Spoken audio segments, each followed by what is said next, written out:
ఇవాళ తెలంగాణ రాష్ట్రంలో తెలంగాణ సోయి లేనటువంటి ప్రభుత్వం నడుస్తా ఉన్నదనడానికి ఉదాహరణ ఏంటంటే ఈ ప్రభుత్వం అధికారంలోకి రాగానే తెలంగాణ తల్లి బొమ్మను మీరు గెజెట్ ఇయ్యలేదు కాబట్టి మేము తెలంగాణ తల్లి విగ్రహాన్ని మారుస్తున్నామని చెప్పి తెలంగాణ తల్లి విగ్రహాన్ని మార్చి గెజెట్ ఇచ్చుకొని ఇవాళ ఇంటర్నెట్లో ఎవరైనా తెలంగాణ తల్లి బొమ్మ ఎవరు పెట్టినంటే తెలంగాణ ఉద్యమ వ్యతిరేకి తెలంగాణ ద్రోహి రేవంత్ రెడ్డి గారు పెట్టినని వచ్చేటట్టుగా చేసుకున్నారు. ఆయన ఎన్నడూ జై తెలంగాణ అన్నటువంటి ముఖ్యమంత్రి గారు కొత్తగా ఈసారి బతుకమ్మ నిమజ్జనంలో పాల్గొనడం కూడా విచిత్రంగా అనిపించింది, మంచి ఆహ్వానించదగ్గ పరిణామమే అనిపించింది.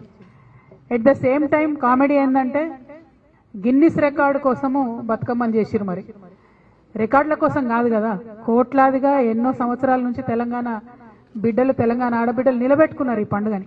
మన తెలంగాణ భూమిని అనేక మంది పాలించినా కూడా ఎవరి పాలనలో అయినా తెలంగాణ బతుకమ్మ పండుగను బతికించుకొని ముందుకు పోయినటువంటి నేల ఇది.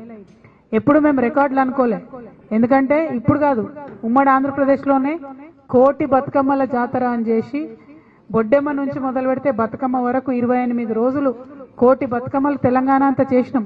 కానీ గిన్నిస్ రికార్డు కోసం చేయలే, తెలంగాణ రాష్ట్రం రావాలని చేసినాం.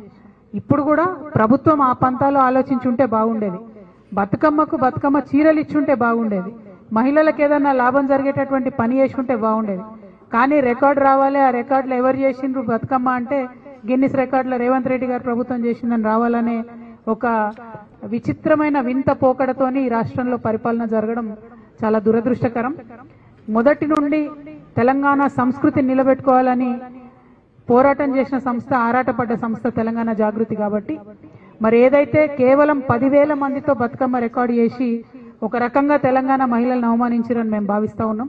కాబట్టి వచ్చే సంవత్సరం తెలంగాణ జాగృతి ఆధ్వర్యంలో 1,00,000 మంది మహిళలతోని మేము బతుకమ్మ సంబరాలు చేసి గిన్నిస్ రికార్డు ఎక్కించి ఖచ్చితంగా బతుకమ్మ పండుగ అంటే తెలంగాణ ఆడబిడ్డల పండుగ అనేటటువంటి విషయాన్ని నిరూపిస్తాం.